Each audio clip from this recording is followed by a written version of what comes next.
Hello, everybody. My name is Ömer Aydan from the University of Türkiye in Japan.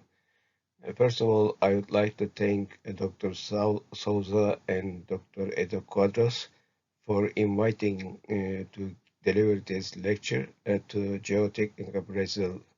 I'm very much honored for this invitation. And the title of my presentation would be 2023 Turkey earthquakes with subtitle Observations and Lessons. My presentation will cover this content. First of all, I would like to talk about the locations and main characteristics of the earthquakes, tectonics, geology, pre and post seismicity, focal mechanisms and associated stress field, surface deformation from GPS and DINSAR, and then surface faulting and associated damage, strong motion recourse, transportation damage to the transportation facilities, geotechnical damages, damage to dams, lifelines, industrial facilities, and some words on the damage and collapse structures.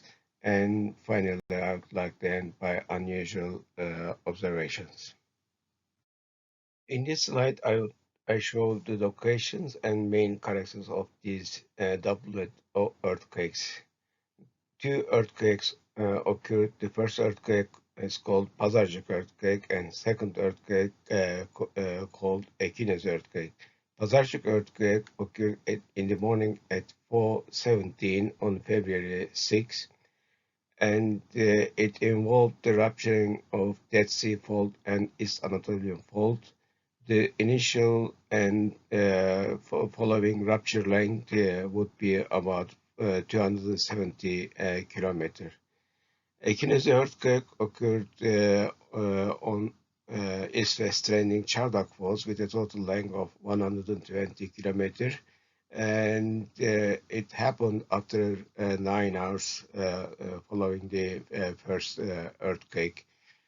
Presently, the casualties in Turkey is about 50,783 and 8,476 in Syria. And 10 provinces of the Turkey was affected by this earthquake with a population of 15 million people. This slide shows the main characteristic of the Pazarcik earthquake. Different seismological instances worldwide estimated the magnitude of the earthquake between 7.7 to 8. And my own estimation is about 7.9. And in this slide, also you can see the fault plane solutions involving this earthquake. And among all, I guess the Kandilli Observatory solution is the most close to the what we observed on the site. The earthquake involved the rupturing of the Dead Sea fault zone and East Anatolian fault zone, which I will be discussing later on. In the bottom of the slide, on the left-hand side, you see the focal mechanism solution from different institutes. In the middle, the focal mechanism of this earthquake estimated by the Kandilli Observatory is replotted. And on the right-hand side, you see the stress state associated with this earthquake. The maximum horizontal stress direction is almost northeast and southwest, as you see in this slide. This slide shows the main characteristic of the Ekinozu earthquake. Different seismological institutes estimated the magnitude of the earthquake ranging between 7.6 to 7.7. And the estimated focal mechanism solution implies sinistral type faulting with north block is subsiding. Rupture of this earthquake involved the Çardak segment of the Çardak and Sürgü fault zones. In the bottom of this figure, you see the focal mechanism solutions estimated from different institutes. In the middle, you see the focal mechanisms of the Kandilli Observatory. And on the right-hand side, you see the maximum stress orientation involved with this earthquake. Compared with the previous earthquake, the maximum horizontal stress direction changed by 45 degrees. This is very unusual phenomena to have such a stress change within a short time. As the initial estimation of the magnitude of the earthquake was varying between 7.4 to 8, we had a preliminary analysis of the estimation of the magnitude of the earthquake depending on the rupture length. This table shows the length of the fault and associated magnitude of the earthquake and other parameters such as maximum ground acceleration, maximum ground velocity, and maximum relative displacement and rupture time. In the bottom of this figure, where we compare these estimations with the well-known data of Turkey and worldwide. And on the right-hand side, we plotted the focal mechanism of these earthquakes with well-known traces of the faults in Turkey. As you see from this slide, these earthquakes are directly associated with the well-known faults of the Turkey. These slides illustrate the global tectonics of Turkey. The global tectonics of Turkey involves the northward movement of African plate and Arabian plate in the south and Eurasian plate in the north. Anatolian platelet or Anatolian block sandwich between these two plates forced to move westward, and the earthquake this time occurred along the plate boundary between the Arabian plate and the Anatolian block, as you see in this slide. This slide shows the detailed regional tectonics of Turkey. The faults in this region are well explored by the Geological Survey of Turkey, which is also called Madetetik Arama.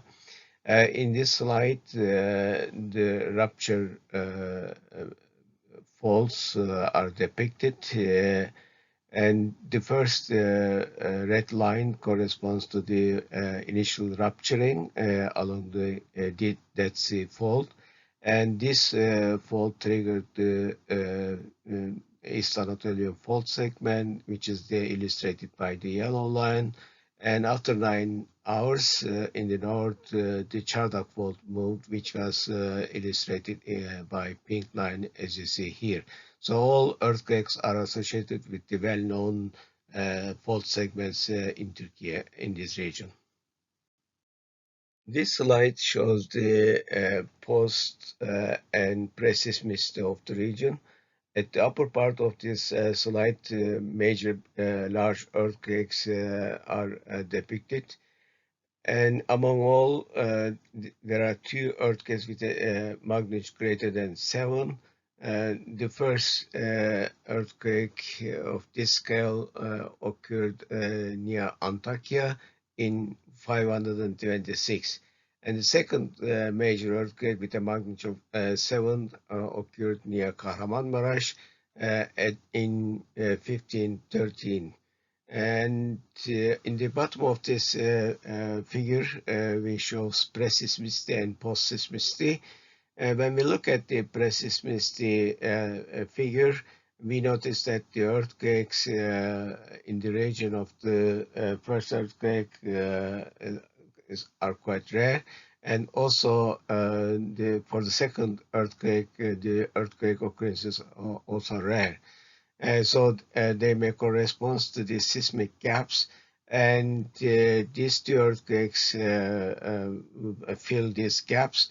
And following the earthquake in the post-seismicity, we see high seismic activity in these two seismic gap regions. This slide shows the regional geology of the region. As there are petroleum and natural gas deposits in this area, its geology is well explored. Although I will not go into details, but the damaged cities were all located over the alluvial deposits, as you see in this slide. This slide shows the geological conditions in Antakya and Kahramanmaraş, which were heavily damaged. As you notice from this figure, the ground conditions implies the alluvial deposits and some harder ground, as you notice from these two figures. Now I want to say a few words on the rupture mechanism of the first earthquake. Mostly the rupture mechanism is estimated from the broadband records, but in this particular study, we utilize the strong motion data recorded at Narlı Strong Motion Station of Turkey. At the bottom figure, I replotted this strong motion data using the cumulative momentum concept. And from this plot, we can distinguish three rupture mechanisms.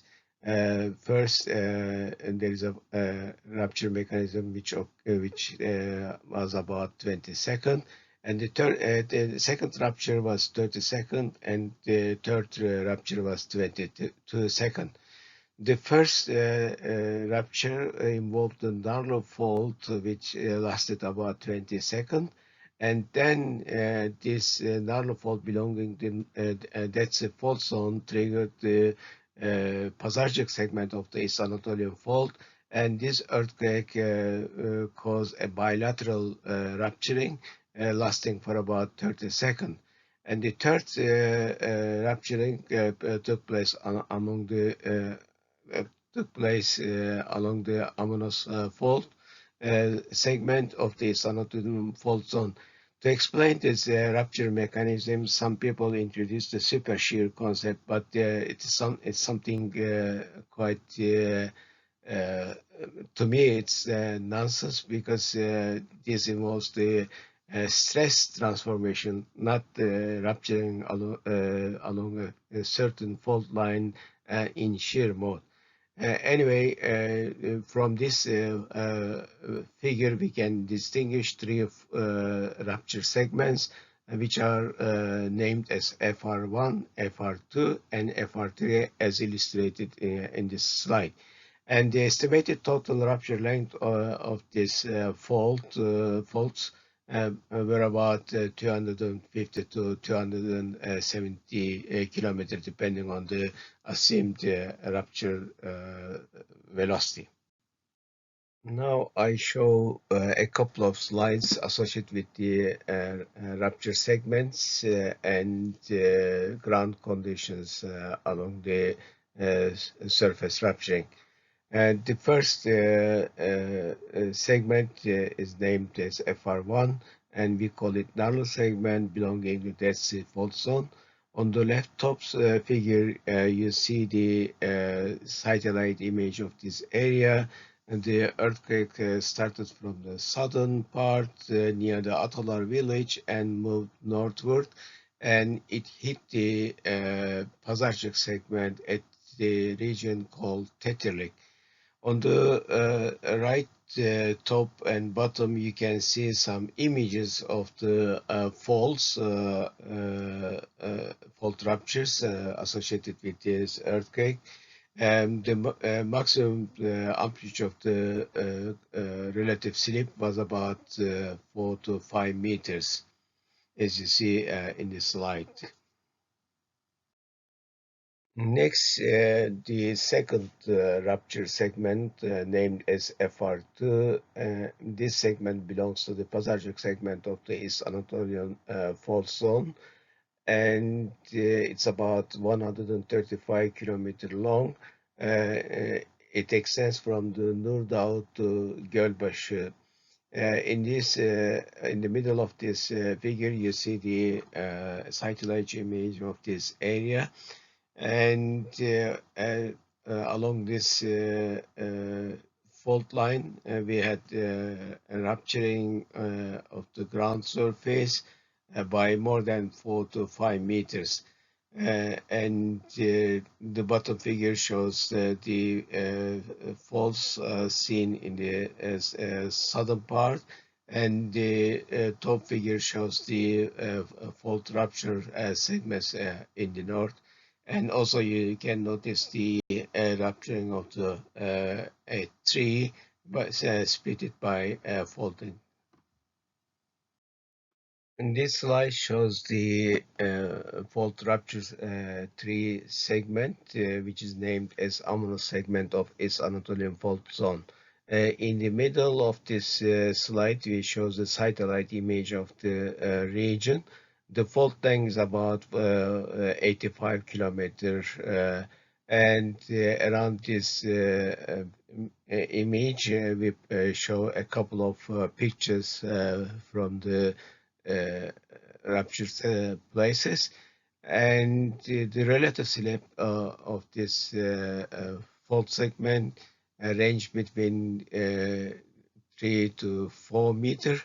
But in the southern part of this fault segment, the relative slip decreases to about 30 centimeters. This slide shows the close-up view of the striation related to rupturing along the Amino segment near Demirci village.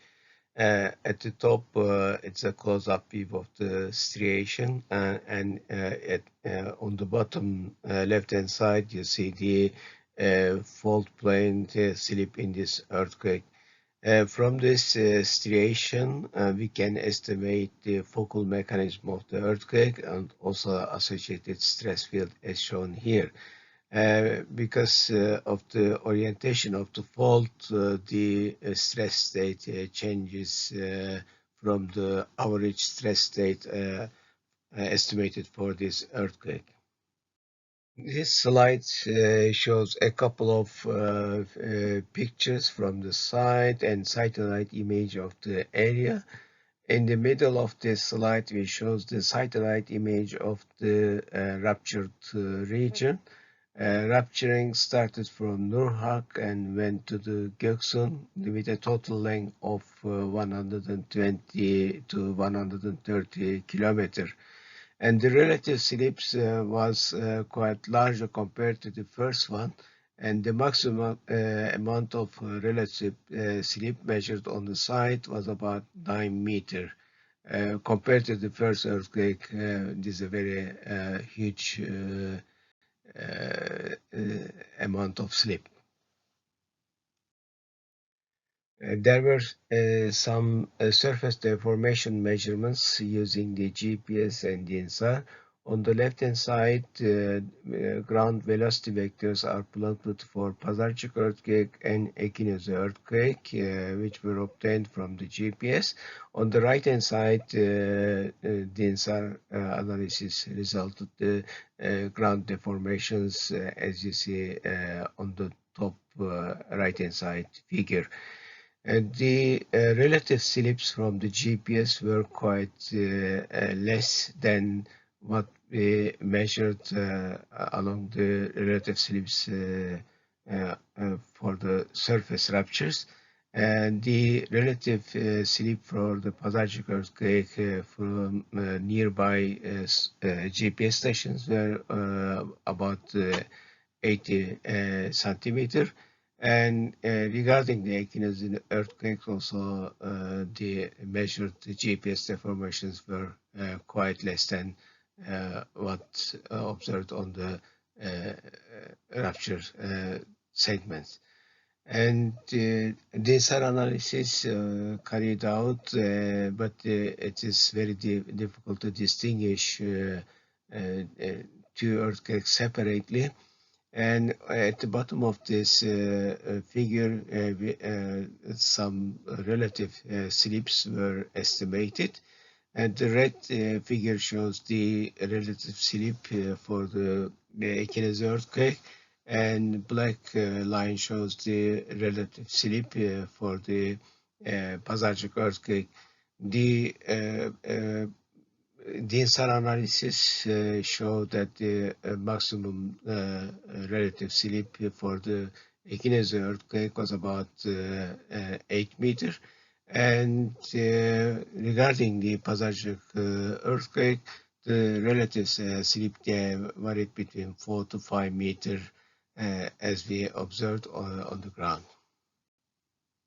Next, I move to the strong motion earthquakes. In this slide, I will utilize some of the strong motion stations plotted in this figure.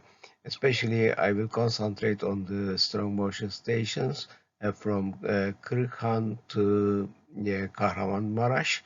Uh, uh, the strong motions stations Kırıkhan, Hassa, İslahiye, Nurdağ, Türkoğlu involves the records along the fault line. And also there is one more station called Narlı, which is also close to the fault rupture segment. And Kahramanmaraş and Antakya are a little bit far from the fault lines, and their distance is about 30 to 40 kilometers. In this slide, I show some strong motion records for north, south, east, west, and up and down component of selected strong motion stations. The stations are Narlı, Pazarcık, Türkoğlu, Nurdağ, İslahiye, Hassa, and Kırıkhan. And these records represents the strong motion along the fault line.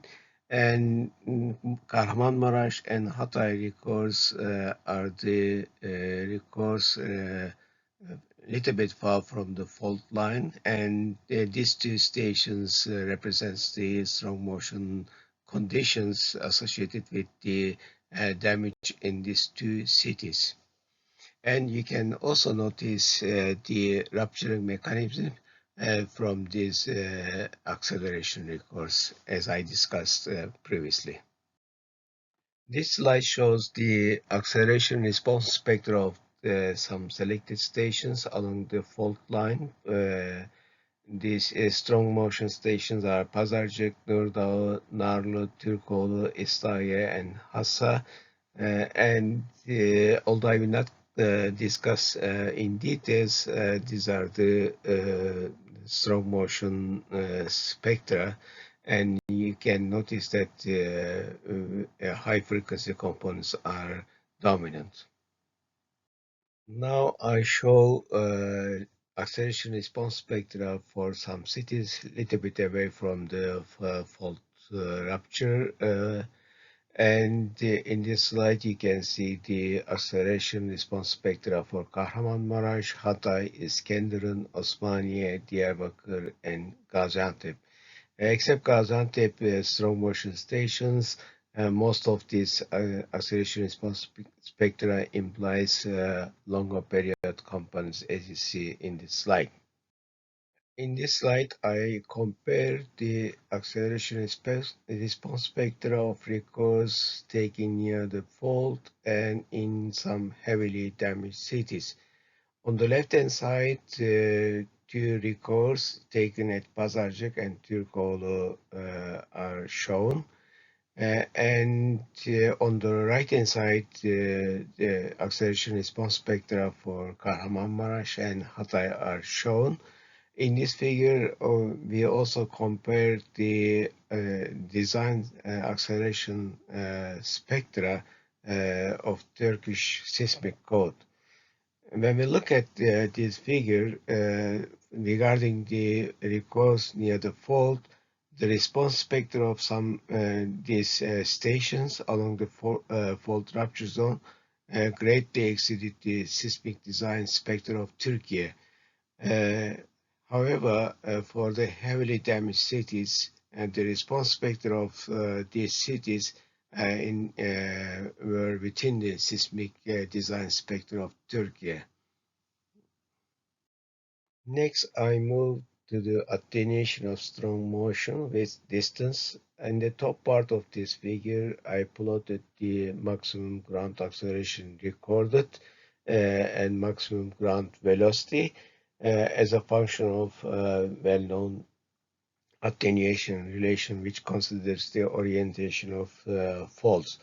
As you look at these two figures, you see the huge scattering, which implies that attenuation relations need some further modifications. The maximum ground velocity is about more than 160 kN, and is a very huge number for inland earthquakes, and it implies very damaging effects. In the bottom of this slide, on the left-hand side, we shows the ratio of the vertical to horizontal acceleration. And generally, this ratio is about 0.5, but when the distance from the fault is very nearby, the maximum vertical ground acceleration could be close to the horizontal ground acceleration. And on the right-hand side, bottom part of this figure, we plotted the natural period of the structures with the well-known seismic code estimations, and also as a function of the number of floors and height. And in this slide, you can notice the natural frequency of the RC buildings from 5 to 13 story. Now I would like to show some images about the building damage. This slide shows the aerial view of the cities of Kahramanmaraş and Antakya. You notice that some buildings were collapsed in pancake mode, and the direction of these collapses generally are associated with the ground movement. They are toppled when in opposite direction against ground movement, which may be interpreted as Newton's law of action and reaction. Top part of this slide shows the damage station in Adıyaman city, and the bottom part of this slide shows the damage in Elbistan city, which was damaged by the second earthquake. Regarding the damage in big cities, there were some claims that ground liquefaction was the major cause, but in our site investigation, we could not notice any trace of ground liquefaction in all cities which were heavily damaged. This slide shows the cause of damage and collapses to RC structures. From our previous experiences in Turkish earthquakes since 1992, the causes could be summarized as shown here. The main cause of damage was not obeying the Turkish seismic code, poor workmanship, construction negligence, and lack of moral, resonance, soft-story stations, and pounding of adjacent structures. These stations are illustrated in this slide. And as I said, the causes remain to be the same since 1992 Erzincan earthquake. This slide shows some damage to historical structures. The Gaziantep Castle, Kahramanmaraş Castle, and Diyarbakır Castle were damaged partly by this earthquake. The castle walls were toppled during the earthquake. and some masonry buildings or masonry mosque and churches collapsed during this earthquake. And there was also some 2,000 years old historical monuments in Adıyaman city. And in the Karakuş Tumulus, there was a huge monument which was toppled by this earthquake, as you see here. Next, I move to the damage to airports. This slide shows the main airports in Turkey. The circle indicates the airports in the epicentral area. Gaziantep Airport is very close to the epicentral area, and during the earthquake, a small piece of debris fall from the suspended ceiling. Similar situations occurred at Kahramanmaraş and Malatya airports. The Hatay airport was structurally safe, but the runway is buckled as shown in the next slide. This slide shows the damage in Hatay airport. As I said, the main structure or terminal building was safe, but the ground around the airport were settled more than 20 to 40 centimeter, and the runway buckled at several locations. And also satellite images show that some cracking occurred in the runway section. And although the earthquake happened on February 6, the runway was repaired on February 11, and the first flight was done on February 12, and since then the airport is open to the air traffic. Next, I show a couple of slides of damage to railways. As I said, the earthquake caused surface rupturing more than 400 kilometers, and the damage to railways occurred by the deformation of the rails wherever they crossed the earthquake faults.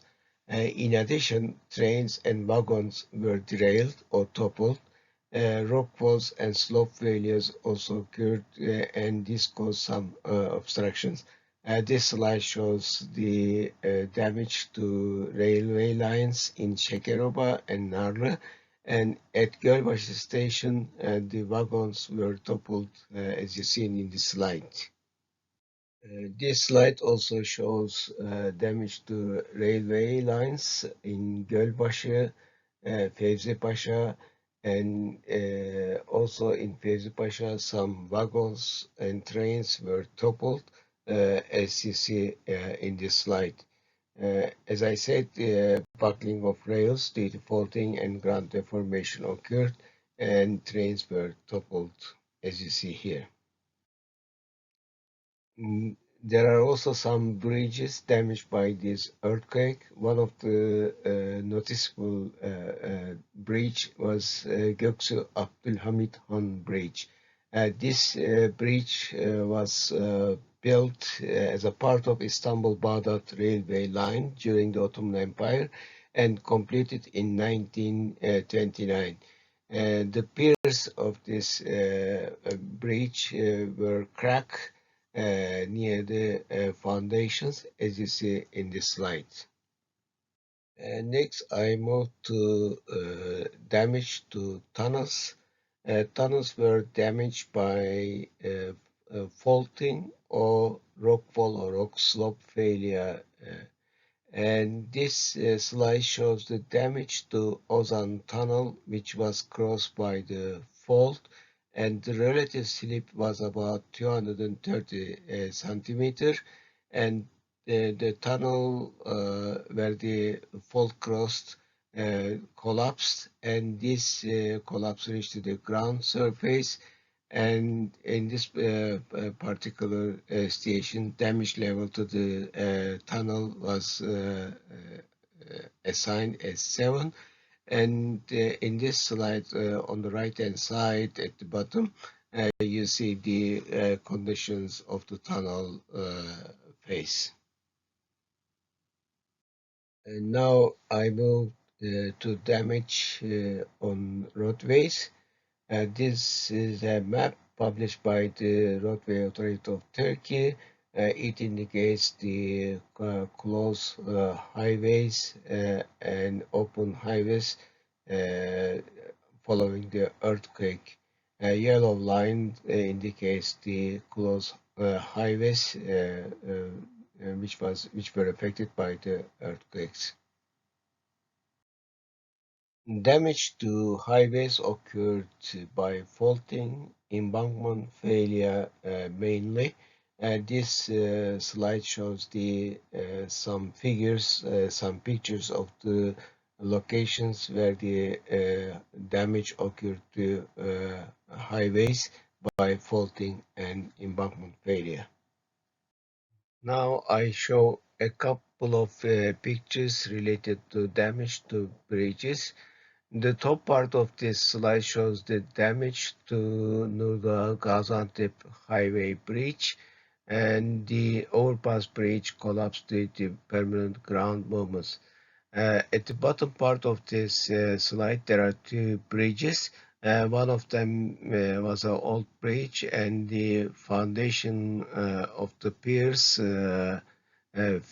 failed, and the bridge decks collapsed, as you see at the bottom part of this slide.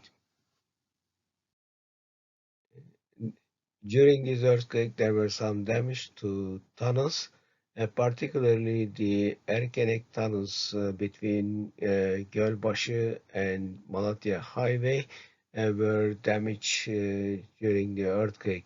In this area, there are three tunnels. The old tunnel, which is about 330 meters long and unsupported.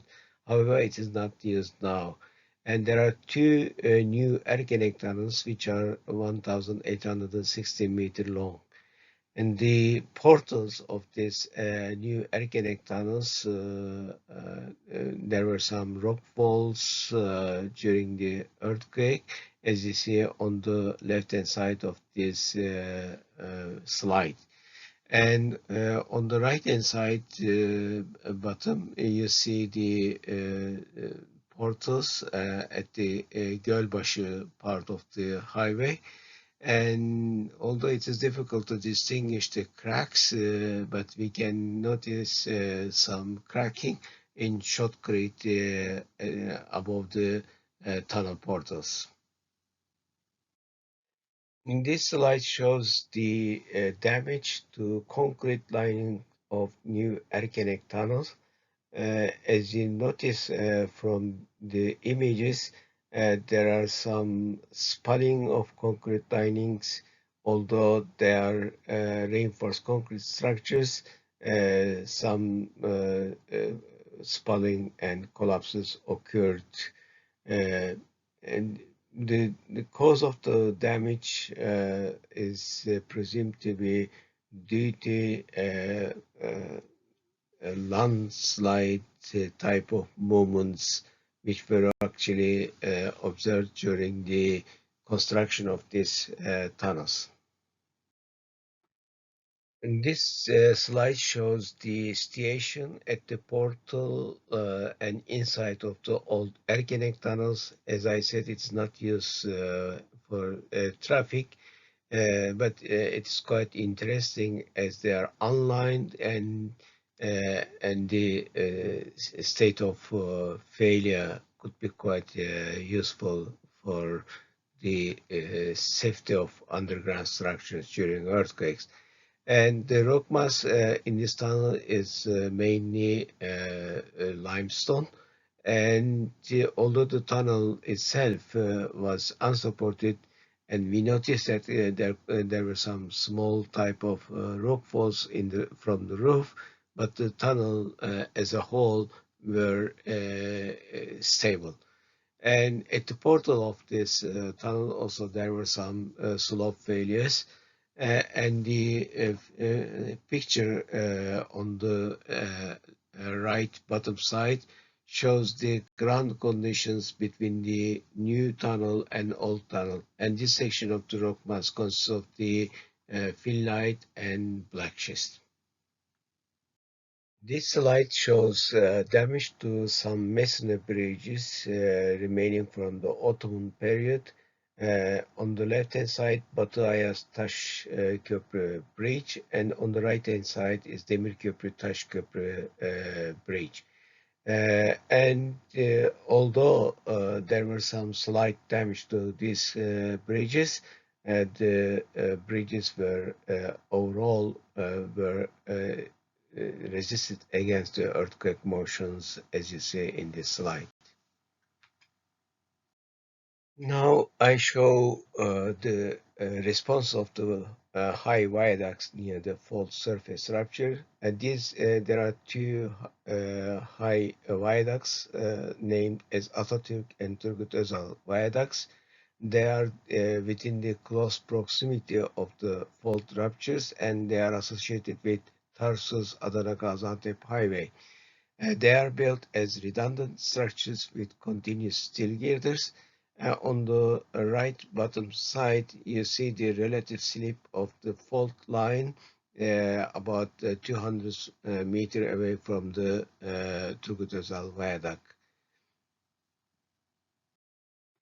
This slide shows toppled stationary vehicles on Adıyaman-Malatya highway, similar to those of the trains toppled in the Fevzi station for the railway lines, and some trucks toppled by high ground motions, as is seen in this slide.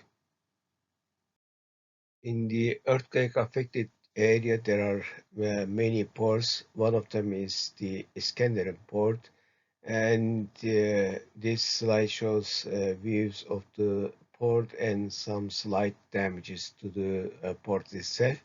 Although the ground motions were quite high, and there were some slight small settlements, pounding and separation, but the damage to the port facility was quite negligible. However, there were some fires in Iskenderun port. The fires in this port was caused by chemicals in containers due to the toppling of containers which ignited the fires. It took about 3 days to extinguish these fires. Now I move to damage to lifelines. In this slide, I show toppled or bended pylons by the earthquakes. The top two figures are the images from the second earthquake, and the pylons at Gözpınar were toppled. And at the bottom part of this slide, I show the damage to pylons at Tavla and Narlı associated with the first earthquake. The toppling of the pylon in Tavla was caused by the landslide, and bending of pylon at Narlı was caused by the relative fault movements nearby. This slide shows some images of dislocated or toppled transformers. Some transformers are on the poles, and they were heavily damaged by the earthquake motions. Maybe they correspond to top-heavy stations.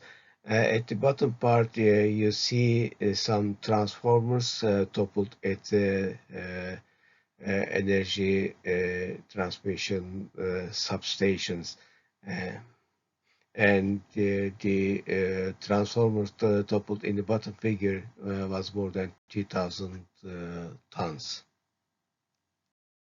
This slide shows a couple of bended or buckled steel utility poles nearby earthquake faults. As you notice from these images, the poles are bended at the 1/3 of middle, and these observations were done nearby fault ruptures. I believe that this is a very rare case in the worldwide, and it deserves why these kind of things happened nearby earthquake faults. In addition, failure of tilting of steel utility poles observed in many places. Some failures or tilting was caused by the rock falls or ground liquefaction or faulting, as you see in this slide. And this slide shows the failure or tilting of RC utility poles. On the left-hand side, some RC utility poles failed, as you see in this picture, due to bending. On the right-hand side, you see the utility pole with a transformer. It is inclined. In the epicenter of the second earthquake, there are large thermal power plants named as Afshin Elbistan thermal power plants. And these power plants are named as Unit A and Unit B. Unit A is more than 45, 50 years old structure, and some damage occurred to some parts of this facility, and now some damaged components have been repaired and also undergoing restoration of the old components. The Unit B is a relatively new power plant, and this power plant restarted on May 19 after overall check of the plant. There were some damage to water pipes in many cities, towns, and villages. The damage are related to fault movements or other permanent ground displacements. And the damage to pipes occurred at joints. And in this slide, you see several views of the repair work to water pipes. And besides the separation or rupturing at joints, some ductile water pipes were damaged by the faulting, especially the pipes subjected to heavy axial forces were buckled, as you see in this slide. I presume that the first event of damage by earthquake faulting to natural gas pipeline occurred during this earthquake. There were three major natural gas pipeline fires or damage. One was in Türkoğlu and Ceceli, and the third one at Topbazı. The damage to natural gas pipeline in Türkoğlu and Ceceli was associated with the Pazarcik earthquake fault. Regarding the Topbazı natural gas pipeline damage, this was associated with Avanos fault segment. Here you see several views of the damage to the pipelines and associated fires soon after the earthquake. And since the angle between the fault and pipeline axis were quite narrow, most of the pipelines were buckled, and the diameter of these uh, pipelines were about 84 centimeter. This slide shows the pipelines of petroleum and natural gas in Turkey. And in the earthquake affected area, there are pipelines coming from the Baku, and also there are some pipelines coming from the Kirkuk and Batman. And some of these pipelines cross the earthquake faults. However, there is no report of damage to pipelines of petroleum in this region. And also there are some storage facilities in Dörtyol and Ceyhan and Yumurtalık. And from the state authority of BOTAŞ, there are no reports of damage to storage facilities as well as the port facilities in this area. Now I would like to show a couple of slides on the damage to industrial facilities. As this area is agricultural, there are many silos, and these silos were damaged by the high ground motions. But most of the silos also were safe against the earthquake motions. There was one interesting case history at Kayseri, which is about 350 kilometers away from the epicentral area. One silo of the chemicals failed, as you see on the right-hand side, bottom part of this slide. And in addition, there were some fires in industrial facilities. On the left-hand side, you see the fire damage in Kahramanmaraş, where the fire occurred. And on the right-hand side figure, you see the collapse of the roof beams at some facilities. These are called prefabric structures, and the main reason of these collapses are the connections between the roof beam and the columns as quite weak against the ground motions. This slide shows the damage to some dams. Kartalkaya Dam was quite close to the Pazarcik fault segment, and some rock falls and separation of the clay core and rockfill material occurred, as you see on the left hand side of this slide. And Sultan Suyu Dam and Sürgü dams are close to the epicenter of the second earthquake.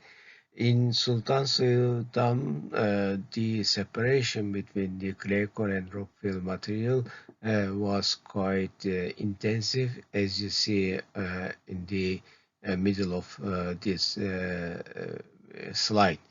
On the right-hand side, you see the longitudinal cracks in Sürgü Dam, and this dam was also affected by the earthquake in 1986. Again, the separation between the clay core and rockfill material occurred. And these dams are inspected, and some water levels are reduced as a precaution. In addition, we have also world-class high rockfill dam named as Atatürk Dam, and this dam was safe according to authorities. And on the right bottom, you see the inspection by the Minister of Agriculture of this Atatürk Dam. Now I move to geotechnical damages, first with rock falls. As the fault rupture length is more than 400 kilometers all the way along the fault line, we could observe many rock falls. Some of these rock falls damage highways, some buildings, as you see in the slide. There are some pictures from the Tevekkeli region, Fevzi Paşa, and also some other places, as you see here. And there were also many slope failures, of which some of them they are called landslides.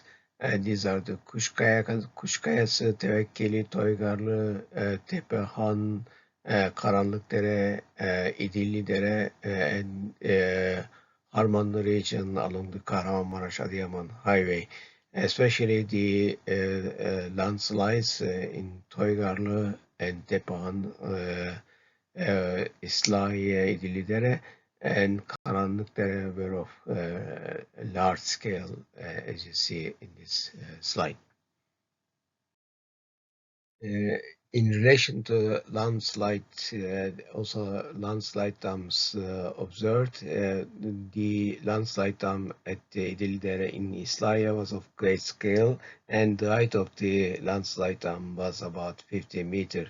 And although some similar type landslide dams occurred in Tepahan and Amunos Kaledibi, they were relatively smaller scale, as you see in this slide. There were also sinkhole formations, especially in Gaziantep and Nurhak.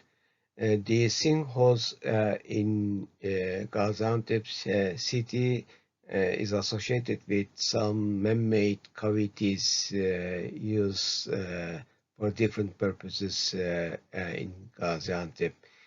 Top part of this slide shows the views of some sinkholes in Gaziantep city. And on the left bottom side, you see the sinkhole in limestone formation in Nurhak town.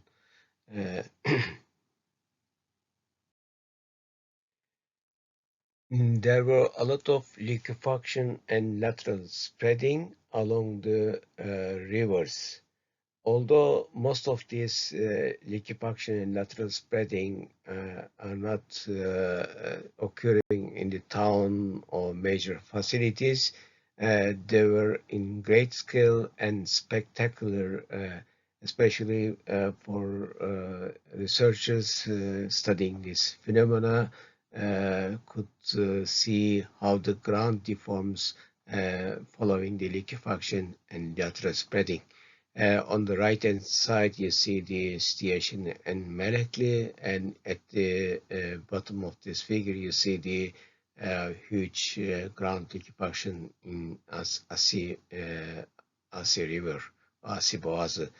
And on the left-hand side, the liquefaction and lateral spreading caused some damage to Antakya-Reyhan highway and near the Demirköprü. And also there were damage, there were a breach which was damaged by the ground liquefaction over the Asi River. And the middle piers of this bridge were safe and deep enough. But on the abutment side, although we could see some piers, probably they were short of reaching to the firm ground below, and this bridge was damaged at the abutments. Especially the liquefaction and lateral spreading near Demirköprü on Antakya-Reyhan highway were quite heavy. It was strange enough that one part of the highway is almost non-damaged and one part of the highway was heavily damaged by the ground liquefaction. This slide shows the effect of ground liquefaction and associated lateral spreading on buildings. There were some damage to structures in Demirköprü by ground liquefaction and associated lateral spreading, and also in the Melekli village. In addition, in Iskenderun, also there were some ground liquefaction, but this is related to along the shoreline, and some settlements of buildings occurred and sand boiling observed. And since some settlements took place and some part of the Iskenderun was immersed under the seawater. One of the cities affected by the ground liquefaction was Gölbaşı at the northeastern tip of the Pazarcik fault.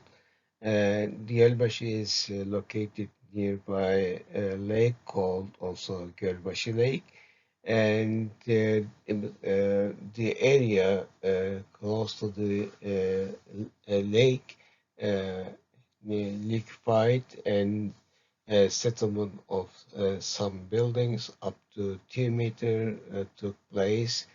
And but in this area, the buildings having 1 or 2 story, they were almost non-damaged.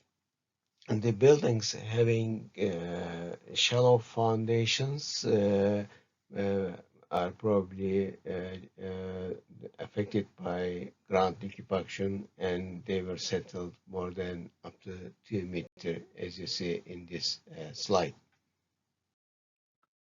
Following this earthquake, there were a lot of news on mass media about the effect of faults on buildings. Most of the news mentioned that the faulting caused a lot of damage to structures. With this in mind, we try to see the response of the buildings, structures on faults, and whether they are damaged or non-damaged. From some observation, we could see that if the structure built like a rigid body structure, and their center of gravity is low, then their foundations are appropriate, the damage to these structures by faulting is almost none. So the claims that faulting affects the heavy damage to structures seems to be not correct, but we need further investigations to clarify this aspect. After each earthquake or during earthquake, many unusual observations are made. In this slideshow, a couple of images related to unusual observations. On the top left figure, you see a dog barking before the earthquake, and on the right top, you see the Balıklı Göl in Şanlıurfa, which was become muddy following the earthquake. And the lower two images are the earthquake lights during the earthquake, which was observed in Kahramanmaraş and Antakya. And this kind of phenomena also observed in our tests on rocks. Although the earthquake prediction studies require a lot of information, but this kind of observation might shed some lights to what happens during the or before the earthquake. Now I came to the end of this presentation. First of all, I'd like to acknowledge the financial support by International Consortium on Geodisaster Reduction. And this is our team involved during this reconnaissance trip. Once again, I would like to thank for the kind invitation to give this presentation, and I thank you for your kind attention to listen all the way. And if there is any question, I will be ready to answer. Thank you.